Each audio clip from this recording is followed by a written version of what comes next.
जब हम भोजन के लिए बैठते हैं तो हम वास्तव में ठोस पदार्थ की तलाश नहीं कर रहे होते हैं। हमारी असली ऊर्जा प्राण है, जो सूर्य से आने वाली शुद्ध रोशनी है, जिसे पौधे अपनी कोशिकाओं में संजोकर रखते हैं। ये चार्ट बताता है कि ये ऊर्जा कैसे वितरित होती है। हम इसके रास्ते को पीछे की तरफ खोजते हैं, इंसान से जानवर, जानवर से पौधा और पौधे से सूरज तक।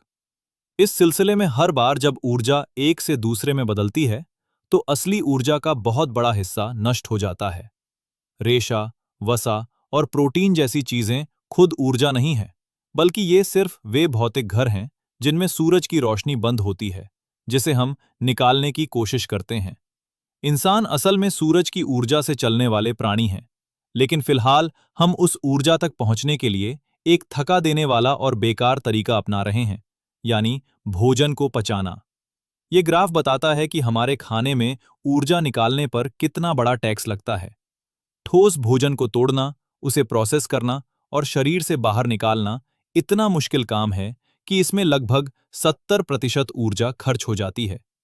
इस लगातार होने वाली पिसाई से हमारी जैविक घड़ी तेजी से चलने लगती है, जिससे कोशिकाएं घिसती हैं, थकान बढ़ती है और बुढ़ापा जल्दी आता है। प्राचीन हिमालयी योगियों का मानना था कि पौधे और जानवर बिना मतलब के बिचौलिए हैं। उन्होंने उन बर्फीली चोटियों को प्रयोगशाला बनाकर ये परखा कि क्या इस ऊर्जा के बड़े नुकसान से बचा जा सकता है। उनका सोचना था, बहुत अलग और साहसिक, कि इंसान का शरीर पाचन के इस बिचौलिए को हटाकर सीधे आसमान से ब्रह्मांडीय ऊर्जा ले सकता है। उन्होंने इंसान और भोजन के रिश्ते को पूरी तरह से बदलने की कोशिश की, ताकि ठोस चीजें खाने की जरूरत ही खत्म हो जाए। इस प्रक्रिया को 5 स्तरों का आहार कहा गया है। ये एक सीढ़ी है जिसमें इंसान पृथ्वी के भारी तत्वों से हटकर आकाश यानी ईथर के बारीक तत्व की तरफ बढ़ता है। एक योगी ठोस खाने से तरल पदार्थ और फिर शुद्ध सांस की तरफ चलता है।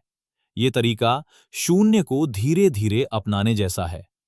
योगी अपने शरीर को एक बेहतरीन जगह की तरह बनाता है, जहां से सारा भारी माल हटने के बाद वो ब्रह्मांडीय संकेतों को पकड़ सके। इस ज्ञान के अनुसार भीतर का खालीपन ही असली ताकत को धारण करने के लिए जरूरी है। इस प्राचीन शून्य की समझ आश्चर्यजनक रूप से आधुनिक ऑटोफैजी से मेल खाती है।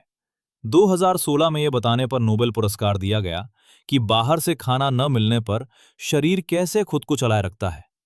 ऑटोफैजी एक तरह की रीसाइक्लिंग प्रक्रिया है। जब बाहर से कुछ नहीं आता, तो शरीर अपनी कमजोर कोशिकाओं और बेकार सामान को ढूंढता है और उन्हें तोड़कर साफ ऊर्जा बना लेता है। योगियों ने इस खाली अवस्था को खेचरी मुद्रा से पहुंचा। इसमें जीभ को पीछे की तरफ नाक के रास्ते में मोड़ा जाता है।